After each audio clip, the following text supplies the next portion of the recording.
दोस्तों, कुछ फिल्में हमें अलग सिनेमैटिक एक्सपीरियंस देती है जो हमें लंबे समय तक याद रह जाती है। और उन्हीं में से एक मूवी है दृश्यम, जो हमें सोचने पे मजबूर करती है कि कैसे सच में झूठ की छोटी सी मिलावट भी पूरे सच को बदल के रख सकती है। तो दोस्तों, आज हम स्टोरी ब्रेकडाउन करेंगे दृश्यम की, जो रिलीज हुई थी 2015 जुलाई में, directed by late Nishikant Kamat and story लिखी है जितू जोसेफ ने। वैसे ओरिजिनली ये 2013 में रिलीज हुई एक मलयालम फिल्म है by the same name, starring Mohanlal. इसके स्टोरी के ब्रिलियंस का अंदाजा आप इस बात से लगा सकते हो कि आज तक 7 अलग लैंग्वेजेस में इसके रीमेक्स बनाए जा चुके हैं। कोई भी मार्केट हो, ये फिल्म हर लैंग्वेज में कमर्शियली हिट ही रही है। हॉलीवुड एंड कोरिया में इसका रीमेक बन रहा है। इसके चाइनीज रीमेक ने 1660 करोड़ का कलेक्शन किया था। 9th हाईएस्ट ग्रॉसिंग फिल्म थी ये चाइना में इन 2019।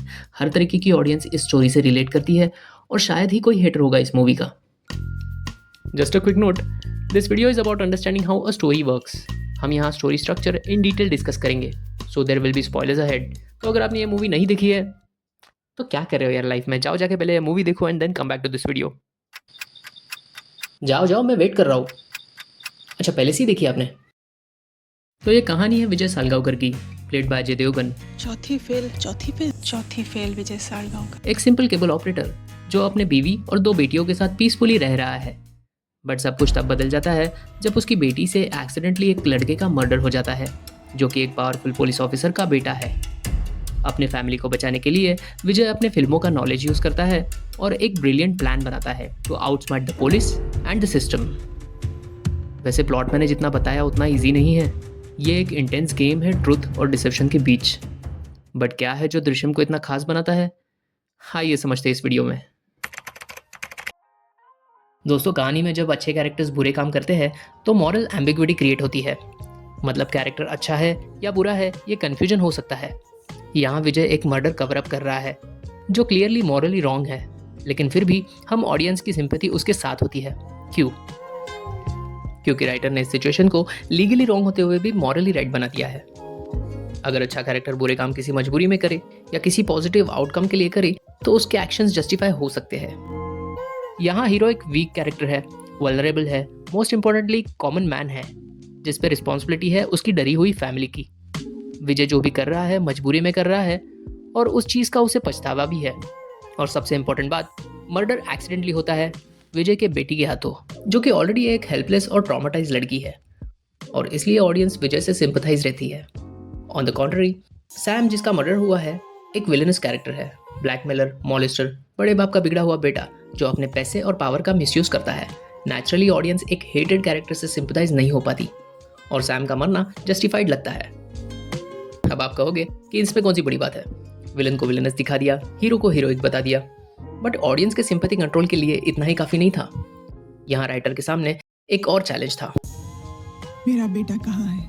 मीरा देशमुख का रोल एक पुलिस ऑफिसर के साथ साथ एक माँ का भी है, जिससे थियोरेटिकली ऑडियंस की सिंपैथी उसके साथ जा सकती थी। बट उसे भी बहुत ट्रिकली मेलोडाउन किया गया है। आइए समझते हैं कैसे। सैम के मरने के बाद स्टोरी में एक इंपॉर्टेंट चीज मिसिंग हो जाती है, एक विलन, एक एक्टिव थ्रेट जो विजय के फैमिली को टेरराइज रखे और हमें उनसे सिंपथाइज रखे।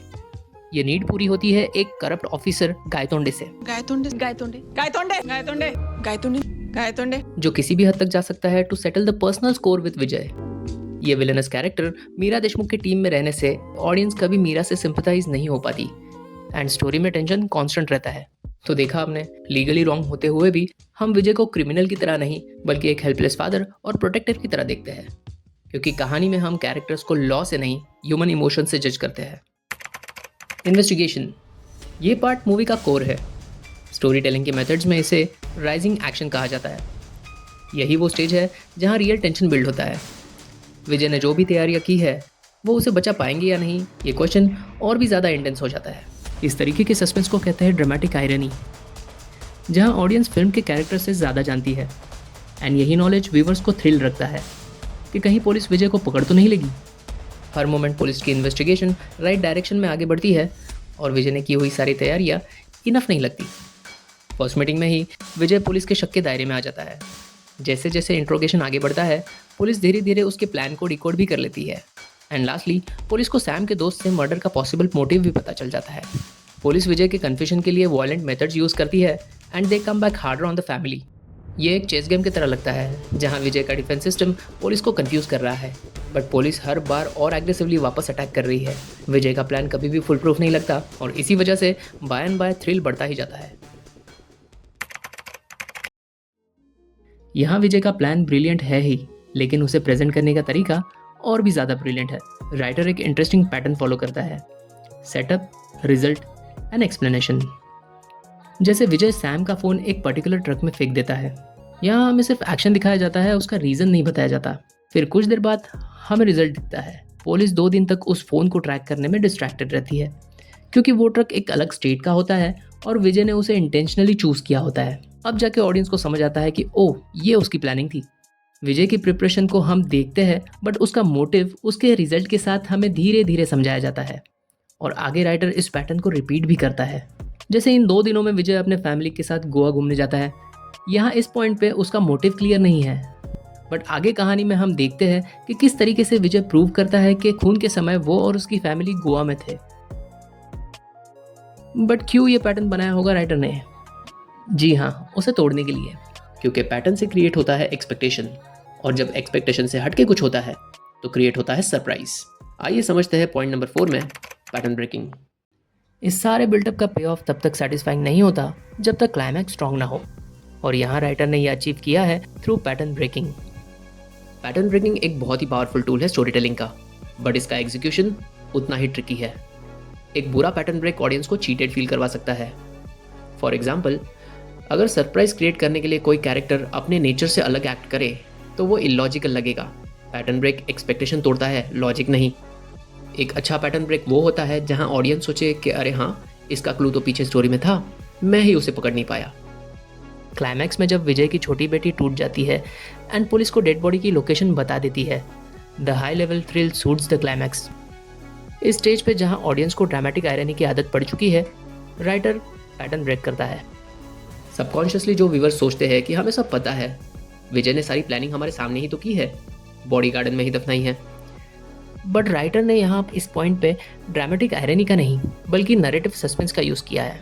विजय ने बॉडी कहीं और छुपा ली होती है, बट ये करते हुए डायरेक्टर ने हमें नहीं दिखाया।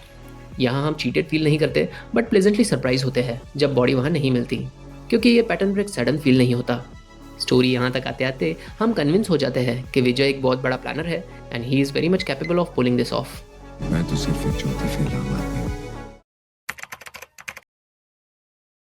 इमोशंस स्टोरी के हार्ट बीट्स होते हैं, वही कैरेक्टर्स को रिलेटेबल बनाते हैं और ऑडियंस को स्टोरी से कनेक्ट करते हैं। विजय अपने प्लान में सक्सेसफुल हो जाता है और अपनी फैमिली को बचा लेता है, लेकिन क्या स्टोरी यही खत्म हो जाती है? नहीं, क्योंकि प्लॉट को क्लोज करना ही परफेक्ट एंडिंग नहीं होती, सब प्लॉट्स को एंडिंग देना भी उतना ही ज़रूरी है। मीरा देशमुख, एक माँ जिसे अभी तक नहीं पता कि उसके बेटे के साथ क्या हुआ है, ये एक अनफिनिश्ड सब प्लॉट की तरह लगता है, और अगर स्टोरी यहाँ एंड हो जाती तो वो इनकम्प्लीट लगती, लेकिन राइटर ने इसे भी ब्रिलियंटली क्लोज किया है। एंडिंग में हम विजय और सैम के पेरेंट्स के बीच एक सटल इमोशनल कॉन्वर्सेशन देखते हैं, जहां विजय उन्हें इनडायरेक्टली हिंट देता है कि सैम के साथ क्या हुआ और एक तरह से माफ़ी भी मांगता है। यहाँ सारे कैरेक्टर्स अपने अपने जगह पे सही लगते हैं, कोई बुरा नहीं लगता, और हम एज ऑडियंस सारे कैरेक्टर्स से कनेक्टेड फील करते हैं। राइटर नेक्स्ट सीन में डेड बॉडी की एक्चुअल लोकेशन बता के स्टोरी को कंक्लूड करता है। इस रिविलेशन के लिए भी डायरेक्टर ने कोई ड्रामेटिक डायलॉग्स का यूज़ नहीं किया है, सिर्फ कैमरा वर्क से एक्सप्लेन किया है। विजय का प्लान हमें लिटरली रियलाइज़ कराता है कि हमारी विजुअल मेमोरी कितनी स्ट्रांग होती है। 48 CR के बजट पे बनी इस फिल्म ने 110 करोड़ का बिजनेस किया।